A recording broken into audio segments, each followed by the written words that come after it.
Hello ਦੋਸਤੋ, ਅੱਜ ਆਪਾਂ ਕਰਨ ਜਾ ਰਹੇ ਹਾਂ ਸੈਸ਼ਨ 2023 ਤੇ 24 ਪੇਪਰ ਹੈਗਾ SST ਕਲਾਸ 7ਵੀਂ।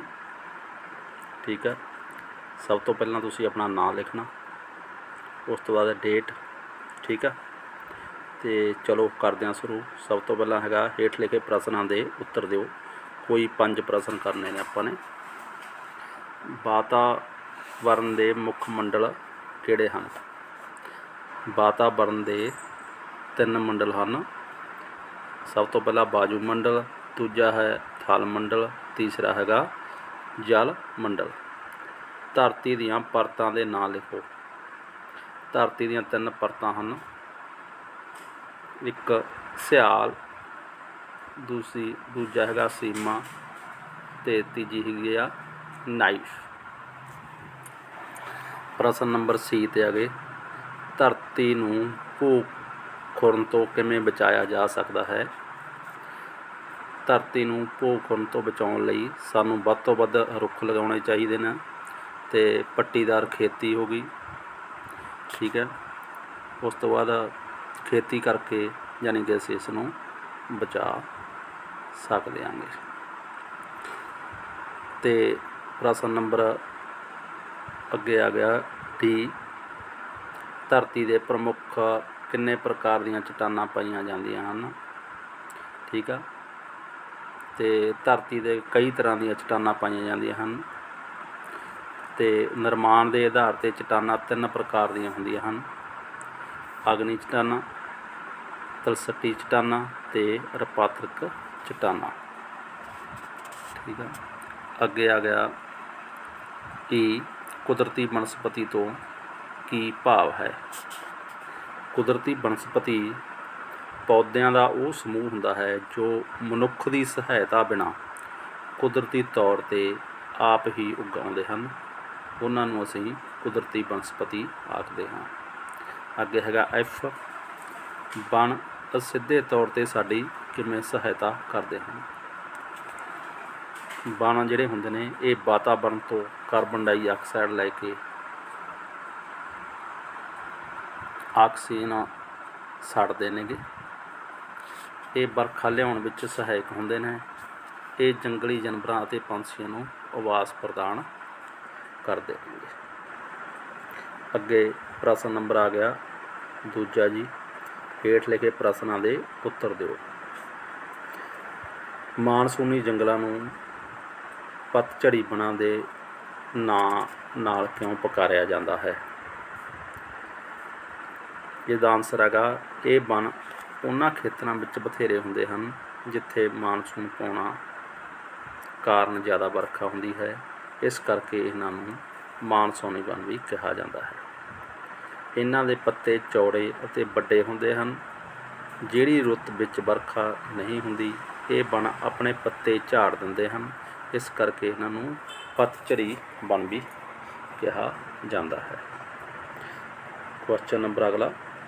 ਮਨੁੱਖ ਵਾਤਾਵਰਨ ਨੂੰ ਕਿਵੇਂ ਪ੍ਰਭਾਵਿਤ ਕਰਦਾ ਹੈ? ਮਨੁੱਖ ਵਾਤਾਵਰਨ ਨੂੰ ਕਈ ਢੰਗਾਂ ਨਾਲ ਪ੍ਰਭਾਵਿਤ ਕਰਦਾ ਹੈ। ਖੇਤੀ ਕਰਨ ਅਤੇ ਰਹਿਣ ਲਈ, ਆਵਾਸ ਲੈਣ ਲਈ ਮਨੁੱਖ ਜੰਗਲਾਂ ਨੂੰ ਕੱਟ ਰਿਹਾ ਹੈ। ਨਦੀਆਂ ਦੇ ਬੰਨ੍ਹ ਬਣਾ ਕੇ ਉਹਨਾਂ ਦੇ ਪਾਣੀ ਨੂੰ ਨਹਿਰਾਂ ਦੁਆਰਾ ਖੁਸ਼ਕ ਮਾਰੂਥਲਾਂ ਵਿੱਚ ਲਿਜਾ ਕੇ ਖਣਿਜ ਪ੍ਰਾਪਤ ਕਰਨ ਲਈ ਥਾਵਾਂ ਪੁੱਟ ਕੇ ਉਦਯੋਗਿਕ ਖੇਤਰਾਂ ਦਾ ਵਿਕਾਸ ਕਰਕੇ ਇਸ ਤਰ੍ਹਾਂ ਮਨੁੱਖ ਵਾਤਾਵਰਨ ਨੂੰ ਪ੍ਰਭਾਵਿਤ ਕਰ ਰਿਹਾ। ਪ੍ਰਸ਼ਨ ਨੰਬਰ C। ਅਵਰਕ ਕਿਸ ਪ੍ਰਕਾਰ ਦਾ ਖਣਿਜ ਹੈ? ਇਹ ਕਿਹੜੇ ਕੰਮ ਆਉਂਦਾ ਹੈ? ਜਿਹੜਾ ਅਵਰਕ ਹੁੰਦਾ ਇਹ ਇੱਕ ਅਧਾਤਵੀ ਖਣਿਜ ਹੈ। ਇਹ ਬਿਜਲੀ ਦਾ ਸਮਾਨ, ਰੰਗ ਰੋਗਨ, ਰਬੜ, ਕਾਗਜ਼ ਅਤੇ ਪਾਰਦਰਸ਼ੀ ਚਾਦਰਾਂ ਬਣਾਉਣ ਲਈ ਵਰਤਿਆ ਜਾਂਦਾ ਹੈ।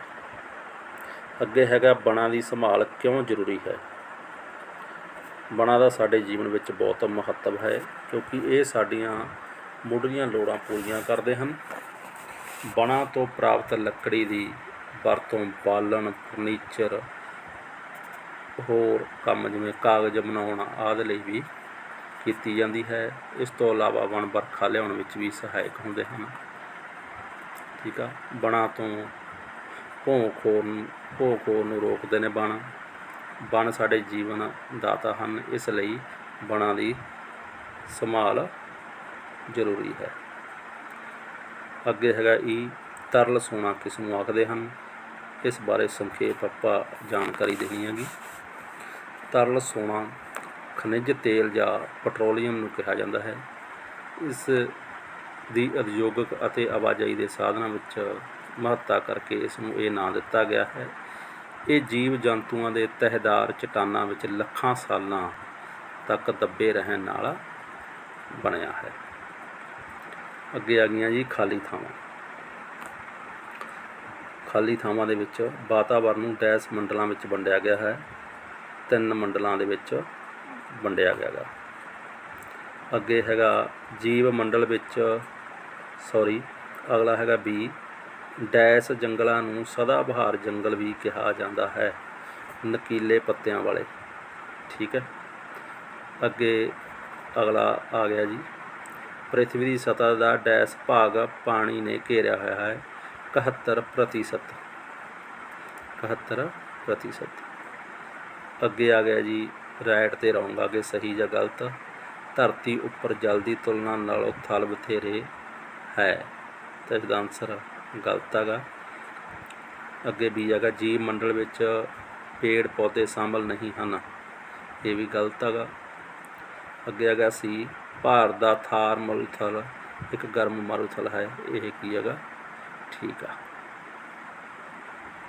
ਅੱਗੇ ਆ ਗਈ MCQ ਕੁਐਸਚਨ ਨੇ, ਧਰਤੀ 'ਤੇ ਇਸ ਤਰ੍ਹਾਂ ਦਾ ਮੰਡਲ ਹੈ ਜਿੱਥੇ ਕੁਦਰਤੀ ਤੱਤਾਂ ਦਾ ਪ੍ਰਤੱਖ ਪ੍ਰਭਾਵ ਦਿਖਾਈ ਦਿੰਦਾ ਹੈ, ਇਹ ਮੰਡਲ ਕੀ ਕਹਾਉਂਦਾ ਹੈ? ਤਾਂ ਇਹਨਾਂ ਦਿੱਤਾ ਹੈ ਵਾਯੂ ਮੰਡਲ, ਜਲ ਮੰਡਲ ਜਾਂ ਜੈ ਮੰਡਲ। ਤਾਂ ਇਸ ਦਾ ਆਨਸਰ ਹੈ ਜੈ ਮੰਡਲ। ਪੰਜਾਬ ਦਾ ਕਿਹੜਾ ਕੇਂਦਰ ਜੀਵਾਂ ਅਤੇ ਪੰਛੀਆਂ ਨਾਲ ਜੁੜਿਆ ਹੈ? ਛੱਤੀਸਗੜ੍ਹ, ਸਤਬੀੜ ਜਾਂ ਰਾਜਦੇਵਗੜ੍ਹ। ਇਸ ਕਰਕੇ ਅੱਗੇ ਕੀ ਆ? ਸਤਬੀੜ ਆ ਜਿਹੜਾ ਉਹ ਜੁੜਿਆ ਹੈ ਦੂਜੇ ਨੰਬਰ ਦੇ ਉੱਤੇ। ਅੱਗੇ ਜੀ ਆਪਣੀ ਹਿਸਟਰੀ ਸ਼ੁਰੂ ਹੋ ਜਾਂਦੀ ਹੈਗੀ। ਹੇਠ ਲਿਖੇ ਪ੍ਰਸ਼ਨਾਂ ਦੇ ਉੱਤਰ ਦਿਓ। ਭਾਰਤੀ ਇਤਿਹਾਸ ਨੇ ਇਤਿਹਾਸਕਾਰਾਂ ਦੇ ਕਿੰਨੇ ਯੁੱਗਾਂ ਵਿੱਚ ਵੰਡਿਆ ਹੈ? ਤਾਂ ਇਸ ਦਾ ਆਨਸਰ ਹੈ ਪ੍ਰਾਚੀਨ ਯੁੱਗ, ਮੱਧਕਾਲੀਨ ਯੁੱਗ ਅਤੇ ਆਧੁਨਿਕ ਯੁੱਗ। ਠੀਕ ਆ। ਅੱਗੇ ਭਾਰਤੀ ਮਹਿਮੂਦ ਗਜ਼ਨਵੀ ਨੇ ਭਾਰਤ 'ਤੇ ਹਮਲਾ ਕਿਉਂ ਕੀਤਾ ਸੀ? ਮਹਿਮੂਦ ਗਜ਼ਨਵੀ ਨੂੰ ਪਤਾ ਸੀ ਕਿ ਭਾਰਤ ਵਿੱਚ ਧਨ ਦੌਲਤ ਜ਼ਿਆਦਾ ਹੈ, ਇਸ ਕਰਕੇ ਉਹ ਭਾਰਤ ਦੀ ਧਨ ਦੌਲਤ ਨੂੰ ਜਾਣੀ ਕਿ ਪ੍ਰਾਪਤ ਕਰਨ ਲਈ ਉਸਨੇ ਹਮਲਾ ਕੀਤਾ ਸੀਗਾ। ਅੱਗੇ ਹੈਗਾ ਕੁਐਸਚਨ ਸੀ, ਚੌਲ ਵੰਸ਼ ਦੇ ਕਿਹੜੇ ਸ਼ਾਸਕਾਂ ਨੇ ਚੌਲ ਰਾਜ ਨੂੰ ਮੁੜ ਤੋਂ ਹੋਂਦ ਵਿੱਚ ਲਿਆਂਦਾ? ਰਾਜਪਾਲ ਪਹਿਲਾ ਅਤੇ ਰਜਿੰਦਰ ਚੌਲ ਸ਼ਾਸਕਾਂ ਨੇ ਚੌਲ ਰਾਜ ਨੂੰ ਮੁੜ ਤੋਂ ਹੋਂਦ ਵਿੱਚ ਲਿਆਂਦਾ ਸੀਗਾ। ਠੀਕ ਹੈ। ਕੁਐਸਚਨ ਅੱਗੇ ਹੈਗਾ, ਚੌਲ ਰਾਜ ਸਮੇਂ ਕਿਹੜਾ ਧਰਮ ਬਹੁਤ ਪ੍ਰਸਿੱਧ ਸੀ? ਕਬੈਲੀ ਸਮਾਜ ਦੇ ਲੋਕ ਕਿੱਥੇ ਰਹਿੰਦੇ ਸਨ? ਕਬੈਲੀ ਸਮਾਜ ਦੇ ਲੋਕ ਮੁੱਖ ਤੌਰ 'ਤੇ ਜੰਗਲਾਂ, ਪਹਾੜਾਂ ਅਤੇ ਰਤੀਲੇ ਦੇਸ਼ਾਂ ਵਿੱਚ ਰਹਿੰਦੇ ਸਨ। ਕਬੈਲੀ ਸਮਾਜ ਦੇ ਆ ਗਿਆ ਆਪਣੇ ਲਵੇ। ਅੱਗੇ ਐਫ, ਇਤਿਹਾਸ ਵਿੱਚ ਭਾਰਤੀ ਉਪ ਮਹਾਂਦੀਪ ਦੇ ਕਿਹੜੇ ਕਿਹੜੇ ਨਾਂ ਰੱਖੇ ਗਏ ਹਨ? ਮੱਧਕਾਲੀਨ ਯੁੱਗ ਵਿੱਚ ਭਾਰਤੀ ਉਪ ਮਹਾਂਦੀਪ ਦੇ ਨਾਂ ਰੱਖੇ ਗਏ ਹਨ ਹਿੰਦੁਸਤਾਨ ਅਤੇ ਭਾਰਤ ਵਰਸ਼। ਅੱਗੇ ਹੈਗਾ ਦੂਜਾ, ਭਾਰਤ ਦੇ ਨਕਸ਼ੇ ਵਿੱਚ ਭਾਰਤ ਦੇ ਗਵਾਂਢੀ ਦੇਸ਼ਾਂ ਦੇ ਨਾਂ ਲਿਖੋ, ਇਹ ਤੁਸੀਂ ਆਪ ਕਰ ਲਿਓ। ਅੱਗੇ ਹੈਗਾ ਥਰਡ, ਹੇਠ ਲਿਖੇ ਪ੍ਰਸ਼ਨਾਂ ਦੇ ਉੱਤਰ ਦਿਓ। ਕੋਈ 3 ਕਰਨੇ ਨੇ ਆਪਾਂ ਨੇ। ਸਭ ਤੋਂ ਪਹਿਲਾਂ ਹੈਗਾ ਇਹ, ਭਾਰਤੀ ਇਤਿਹਾਸ ਦੇ ਸਰੋਤ ਕਿੰਨੀ ਪ੍ਰਕਾਰ ਦੇ ਹਨ? ਤਾਂ ਇਸ ਦਾ ਆਨਸਰ ਹੈ ਮੱਧਕਾਲੀਨ ਭਾਰਤੀ ਇਤਿਹਾਸ ਦੀ ਜਾਣਕਾਰੀ ਲਈ 2 ਤਰ੍ਹਾਂ ਦੇ ਇਤਿਹਾਸਕ ਸਰੋਤ ਮਿਲਦੇ ਹਨ, ਪੁਰਾਤਨ ਸਰੋਤ ਅਤੇ ਸਾਹਿਤਕ ਸਰੋਤ। ਪੁਰਾਤਨ ਸਰੋਤ ਦੇ ਵਿੱਚ ਹੈਗਾ, ਪੁਰਾਤਨ ਸਰੋਤਾਂ ਵਿੱਚ ਪ੍ਰਾਚੀਨ ਸਮਾਰਕ, ਮੰਦਰ, ਸਿਰਲੇਖ, ਸਿੱਕੇ, ਬਰਤਨ, ਹਥਿਆਰ, ਗਹਿਣੇ ਅਤੇ ਚਿੱਤਰ ਸ਼ਾਮਲ ਹਨ। ਇਹਨਾਂ ਵਿੱਚ ਆ ਜਾਂਦੇ ਨੇ ਪ੍ਰਾਚੀਨ ਮੰਦਰ, ਮਸਜਿਦ, ਕਿਲ੍ਹੇ, ਸ਼ਿਲਾਲੇਖ ਦੇ ਸਿੱਕੇ ਅਤੇ ਚਿੱਤਰਕਾਰੀ ਆਦਿ ਸ਼ਾਮਲ ਹਨ। ਅੱਗੇ ਹੈਗਾ ਸਾਹਿਤਕ ਸਰੋਤ। ਸਾਹਿਤਕ ਸਰੋਤਾਂ ਵਿੱਚ ਸਵੈ ਜੀਵਨੀਆਂ, ਰਾਜਿਆਂ ਅਤੇ ਰਾਜਵੰਸ਼ਾਂ ਦਾ ਬਿਰਤਾਂਤ, ਦਸਤਾਵੇਜ਼ ਆਦਿ ਸ਼ਾਮਲ ਹਨ। ਇਸ ਨਾਲ ਮਹੱਤਵਪੂਰਨ ਜਾਣਕਾਰੀਆਂ ਸਾਨੂੰ ਯਾਨੀ ਕਿ ਇਸ ਤੋਂ ਮਿਲਦੀਆਂ ਨੇਗੀਆਂ। ਅੱਗੇ ਆ ਗਿਆ ਜੀ ਆਪਣਾ ਕਿਸ ਕਾਲ ਨੂੰ ਰਾਜਪੂਤ ਕਾਲ ਕਿਹਾ ਜਾਂਦਾ ਹੈ। ਹਰਸ਼ਵਰਧਨ ਦੀ ਮੌਤ ਤੋਂ ਬਾਅਦ ਭਾਰਤ ਅਨੇਕ ਛੋਟੇ ਛੋਟੇ ਵੱਡੇ ਰਾਜਾਂ ਵਿੱਚ ਵੰਡਿਆ ਗਿਆ। ਇਹਨਾਂ ਵਿੱਚੋਂ ਜ਼ਿਆਦਾਤਰ 'ਤੇ ਰਾਜਪੂਤ ਦਾ ਸ਼ਾਸਨ ਸੀਗਾ। ਰਾਜਪੂਤ ਸ਼ਾਸਕ ਆਪਸ ਵਿੱਚ ਲੜਦੇ ਝਗੜਦੇ ਰਹਿੰਦੇ ਸਨ। ਇਸ ਤਰ੍ਹਾਂ 8ਵੀਂ ਸਦੀ ਤੋਂ ਲੈ ਕੇ 13ਵੀਂ ਸਦੀ ਤੱਕ ਦੇਸ਼ ਦੇ ਮੁੱਖ ਤੌਰ 'ਤੇ ਰਾਜਪੂਤਾਂ ਦਾ ਸ਼ਾਸਨ ਰਿਹਾ। ਇਸ ਲਈ ਇਸ ਕਾਲ ਨੂੰ ਰਾਜਪੂਤ ਕਾਲ ਕਿਹਾ ਜਾਂਦਾ ਹੈ। ਅਗਲਾ ਹੈ ਚੌਲ ਵੰਸ਼ ਦੇ ਕਿਹੜੇ ਸ਼ਾਸਕਾਂ ਨੇ ਚੌਲ ਰਾਜ ਨੂੰ ਮੁੜ ਹੋਂਦ ਵਿੱਚ ਲਿਆਂਦਾ। ਚੌਲ ਰਾਜ ਕਾਲ ਵਿੱਚ ਸੰਸਕ੍ਰਿਤ ਅਤੇ ਖੇਤਰੀ ਭਾਸ਼ਾਵਾਂ ਤਾਮਿਲ, ਤੇਲਗੂ, ਕੰਨੜ ਆਦਿ ਦਾ ਵਿਕਾਸ ਹੋਇਆ। ਅੱਗੇ ਹੈਗਾ ਅਗਲਾ ਹੈ ਖਨਾਬ ਦੋਸ਼ ਤੋਂ ਕੀ ਭਾਵ ਹੈ। ਕੁਝ ਕਬੀਲਿਆਂ ਦੇ ਲੋਕ ਆਪਣਾ ਜੀਵਨ ਨਿਰਵਾਹ ਕਰਨ ਲਈ ਇੱਕ ਥਾਂ ਤੋਂ ਦੂਜੀ ਥਾਂ ਘੁੰਮਦੇ ਫਿਰਦੇ ਰਹਿੰਦੇ ਸਨ। ਉਹਨਾਂ ਨੂੰ ਖਨਾਬ ਦੋਸ਼ ਕਿਹਾ ਜਾਂਦਾ ਸੀ। ਅੱਗੇ ਖਾਲੀ ਥਾਵਾਂ ਭਰਨੀਆਂ ਨੇ ਆਪਾਂ ਨੇ, ਠੀਕ ਆ। ਇਹ ਪੱਲਵ ਸ਼ਾਸਕਾਂ ਨੇ ਡੈਸ਼ ਨੂੰ ਆਪਣੀ ਰਾਜਧਾਨੀ ਬਣਾਇਆ। ਕਾਂਚੀ ਦੇਸ਼ ਨੂੰ ਆਪਣੀ ਰਾਜਧਾਨੀ ਬਣਾਇਆ। ਅੱਗੇ ਹੈਗਾ ਚੌਲ ਰਾਜ ਸਮੇਂ ਇਸਤਰੀਆਂ ਦਾ ਵੀ ਵਿਸ਼ੇਸ਼ ਸਨਮਾਨ ਕੀਤਾ ਜਾਂਦਾ ਸੀ, ਵਿਸ਼ੇਸ਼ ਸਨਮਾਨ, ਠੀਕ ਆ।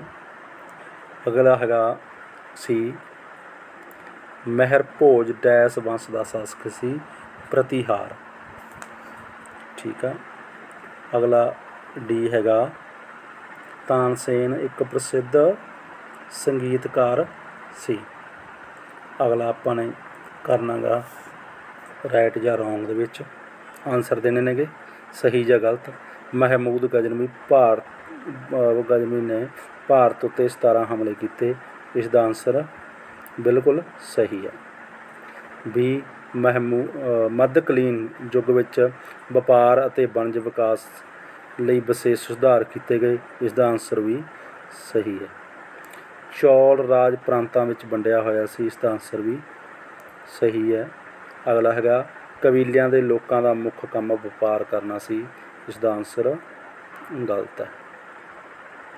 ਅੱਗੇ ਆ ਗਏ ਆਪਣਾ ਅਗਲੇ ਕੁਐਸਚਨ, MCQ ਕੁਐਸਚਨ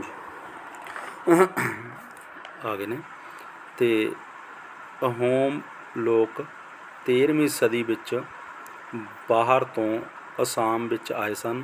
ਉਹਨਾਂ ਦਾ ਸੰਬੰਧ ਕਿਸ ਦੇਸ਼ ਨਾਲ ਸੀ। ਜਾਪਾਨ ਨਾਲ, ਚੀਨ ਨਾਲ ਅਤੇ ਜਾਂ ਫਿਰ ਮਲਾਇਆ ਨਾਲ। ਤਾਂ ਇਸ ਦਾ ਆਨਸਰ ਹੈ ਚੀਨ, ਠੀਕ ਆ। ਕੈਲਾਸਨਾਥ ਮੰਦਰ ਕਿਸ ਰਾਜਵੰਸ਼ ਦੇ ਸ਼ਾਸਕ ਨੇ ਬਣਾਇਆ ਸੀ। ਪਾਲ ਨੇ, ਰਾਸ਼ਟਰਕੂਟ ਨੂੰ ਜਾਂ ਪੱਲਵ। ਤਾਂ ਇਸ ਦਾ ਆਨਸਰ ਹੈ ਪੱਲਵ। ਰਾਜਾ ਹਰਸ਼ਵਰਧਨ ਦੀ ਰਾਜਧਾਨੀ ਕਿਹੜੀ ਸੀ। ਕਨੌਜ ਸੀ, ਚੰਦਵਾੜਾ ਜਾਂ ਸਿਆਲਕੋਟ। ਤਾਂ ਉਸ ਦੀ ਰਾਜਧਾਨੀ ਕੀ ਸੀ, ਕਨੌਜ ਸੀ। ਅੱਗੇ ਅਗਲਾ ਕੁਐਸਚਨ ਹੈ ਲੋਕਤੰਤਰ ਸਰਕਾਰ ਤੋਂ ਕੀ ਭਾਵ ਹੈ। ਇਸ ਦਾ ਆਨਸਰ ਹੈ ਲੋਕਤੰਤਰ ਲੋਕਾਂ ਦੀ ਆਪਣੀ ਸਰਕਾਰ ਹੁੰਦੀ ਹੈ, ਅਰਥਾਤ ਉੱਥੋਂ ਦਾ ਸ਼ਾਸਨ ਲੋਕਾਂ ਦੇ ਯਾਨੀ ਕਿ ਜੋ ਪ੍ਰਤੀਨਿਧ ਚੁਣੇ ਹੁੰਦੇ ਨੇ ਉਹਨਾਂ ਦੁਆਰਾ ਚਲਾਇਆ ਜਾਂਦਾ ਹੈ। ਅਗਲਾ ਹੈ ਵੋਟ ਦੇ ਅਧਿਕਾਰ ਦਾ ਲੋਕਤੰਤਰ ਵਿੱਚ ਕੀ ਯਾਨੀ ਕਿ ਮਹੱਤਵ ਹੈਗਾ। ਆਧੁਨਿਕ ਲੋਕਤੰਤਰ ਪ੍ਰਤੀਨਿਧੀ ਲੋਕਤੰਤਰ ਹੈ। ਇਸ ਵਿੱਚ ਨਾਗਰਿਕ ਆਪਣੇ ਪ੍ਰਤੀਨਿਧੀ ਚੁਣਦੇ ਹਨ ਜੋ ਸਰਕਾਰ ਚਲਾਉਂਦੇ ਹਨ ਅਤੇ ਕਾਨੂੰਨ ਬਣਾਉਂਦੇ ਹਨ। ਉਹਨਾਂ ਪ੍ਰਤੀਨਿਧੀਆਂ ਦੀ ਚੋਣ ਵੋਟ ਦੁਆਰਾ ਹੁੰਦੀ ਹੈ। ਇਸ ਲਈ ਲੋਕਤੰਤਰ ਵਿੱਚ ਵੋਟ ਦਾ ਅਧਿਕਾਰ ਬਹੁਤ ਯਾਨੀ ਕਿ ਮਹੱਤਵਪੂਰਨ ਹੈ। ਅਗਲਾ ਸੀ, ਭਾਰਤ ਵਿੱਚ ਵੋਟ ਪਾਉਣ ਦਾ ਅਧਿਕਾਰ ਕਿਸ ਨੂੰ ਹੁੰਦਾ? ਭਾਰਤ ਵਿੱਚ ਵੋਟ ਪਾਉਣ ਦਾ ਅਧਿਕਾਰ ਬਾਲਗ ਵਿਅਕਤੀ ਨੂੰ ਹੈ। ਉਸ ਦੀ ਉਮਰ ਘੱਟ ਤੋਂ ਘੱਟ 18 ਸਾਲ ਦੀ ਹੋਣੀ ਚਾਹੀਦੀ। ਅਗਲਾ ਕੁਐਸਚਨ ਆ ਗਿਆ, ਦੋ ਦਲੀ ਅਤੇ ਬਹੁਦਲੀ ਪ੍ਰਣਾਲੀ ਵਿੱਚ ਕੀ ਅੰਤਰ ਹੈ? ਜਦੋਂ ਕਿਸੇ ਦੇਸ਼ ਵਿੱਚ ਦੋ ਮੁੱਖ ਰਾਜਨੀਤਿਕ ਦਲ ਹੁੰਦੇ ਹਨ ਤਾਂ ਉਸ ਨੂੰ ਦੋ ਦਲੀ ਪ੍ਰਣਾਲੀ ਕਹਿੰਦੇ ਹਨ। ਅਮਰੀਕਾ ਅਤੇ ਇੰਗਲੈਂਡ ਵਿੱਚ ਦੋ ਦਲੀ ਪ੍ਰਣਾਲੀ ਹੈ। ਬਹੁਦਲੀ ਪ੍ਰਣਾਲੀ ਵਿੱਚ ਕਈ ਰਾਜਨੀਤਿਕ ਦਲ ਹੁੰਦੇ ਹਨ। ਭਾਰਤ ਵਿੱਚ ਇਹੀ ਵਿਵਸਥਾ ਹੈ। ਅਗਲਾ ਕੁਐਸਚਨ ਆ ਗਿਆ, ਹੇਠ ਲਿਖੇ ਪ੍ਰਸ਼ਨਾਂ ਦੇ ਉੱਤਰ ਦਿਓ। ਗੁਪਤ ਮਤਦਾਨ ਕੀ ਹੁੰਦਾ ਹੈ? ਇਸ ਦਾ ਕੀ ਮਹੱਤਵ ਹੈ? ਗੁਪਤ ਮਤਦਾਨ ਤੋਂ ਭਾਵ ਨਾਗਰਿਕ ਵੱਲੋਂ ਆਪਣੀ ਵੋਟ ਦੀ ਵਰਤੋਂ ਗੁਪਤ ਰੂਪ ਵਿੱਚ ਕਰਨਾ ਹੈ ਤਾਂ ਕਿ ਕਿਸੇ ਦੂਸਰੇ ਵਿਅਕਤੀ ਨੂੰ ਇਸ ਗੱਲ ਦਾ ਪਤਾ ਨਾ ਲੱਗੇ ਕਿ ਉਸਨੇ ਆਪਣੀ ਵੋਟ ਕਿਸ ਉਮੀਦਵਾਰ ਨੂੰ ਪਾਈ ਹੈ। ਗੁਪਤ ਮਤਦਾਨ ਰਾਹੀਂ ਵਿਅਕਤੀ ਆਪਣੀ ਇੱਛਾ ਮੁਤਾਬਕ ਆਪਣੀ ਵੋਟ ਦਾ ਇਸਤੇਮਾਲ ਕਰ ਸਕਦਾ ਹੈ। ਪ੍ਰਸ਼ਨ ਨੰਬਰ 6, ਸਮਾਜਿਕ ਅਤੇ ਆਰਥਿਕ ਸਮਾਨਤਾ ਤੋਂ ਤੁਸੀਂ ਕੀ ਸਮਝਦੇ ਹੋ? ਸਮਾਜਿਕ ਅਤੇ ਆਰਥਿਕ ਸਮਾਨਤਾਵਾਂ ਦੇ ਅੰਤਰਗਤ ਸਾਰੇ ਵਿਅਕਤੀਆਂ ਦਾ ਸਮਾਜਿਕ ਅਤੇ ਆਰਥਿਕ ਤੌਰ 'ਤੇ ਬਰਾਬਰ ਹੋਣਾ ਹੁੰਦਾ ਹੈ।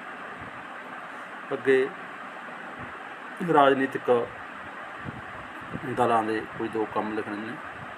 ਇਹ ਰਾਜਨੀਤਿਕ ਲੋਕਾਂ ਜਾਂ ਸੰਸਥਾਵਾਂ ਦਾ ਇੱਕ ਸਮੂਹ ਹੈ ਜੋ ਦੇਸ਼ ਦੇ ਗੰਭੀਰ ਮੁੱਦਿਆਂ ਨੂੰ ਚਲਾਉਂਦੇ ਹਨ ਅਤੇ ਇਹ ਲੋਕਾਂ ਦੁਆਰਾ ਚੁਣੇ ਗਏ ਪ੍ਰਤੀਨਿਧ ਹੁੰਦੇ ਹਨ ਜੋ ਸਭ ਮੁੱਦਿਆਂ ਦੇ ਜਵਾਬ ਦੇ ਹੁੰਦੇ ਹਨ, ਸਾਰੇ ਮੁੱਦਿਆਂ ਦੇ ਜਵਾਬ ਦੇ ਹੁੰਦੇ। ਅਗਲਾ ਕੁਐਸਚਨ ਆ ਗਿਆ ਚੌਥਾ, MCQ ਕੁਐਸਚਨ ਨੇ। ਭਾਰਤ ਵਿੱਚ ਬਾਲਗ ਹੋਣ ਦੀ ਉਮਰ ਕਿੰਨੀ ਹੈ? ਭਾਰਤ ਵਿੱਚ ਬਾਲਗ ਹੋਣ ਦੀ ਉਮਰ 18 ਸਾਲ ਹੈ। ਠੀਕ ਆ। ਅੱਗੇ ਹੈਗਾ, ਆਧੁਨਿਕ ਯੁੱਗ ਵਿੱਚ ਕਿਸ ਪ੍ਰਕਾਰ ਦੀ ਸਰਕਾਰ ਨੂੰ ਵਧੀਆ ਮੰਨਿਆ ਜਾਂਦਾ ਹੈ? ਤਾਂ ਇਸ ਦਾ ਅੰਤਰ ਹੈ ਲੋਕਤੰਤਰ ਸਰਕਾਰ ਨੂੰ ਵਧੀਆ ਮੰਨਿਆ ਜਾਂਦਾ ਹੈ। ਅੱਜ ਦੀ ਵੀਡੀਓ ਲਈ ਇੰਨਾ ਹੀ, ਮਿਲਾਂਗੇ ਅਗਲੀ ਵੀਡੀਓ ਵਿੱਚ। ਇਸ ਲਈ ਪਲੀਜ਼ ਮੇਰੇ ਚੈਨਲ ਨੂੰ ਲਾਈਕ ਅਤੇ ਸਬਸਕ੍ਰਾਈਬ ਕਰ ਦਿਓ। ਧੰਨਵਾਦ।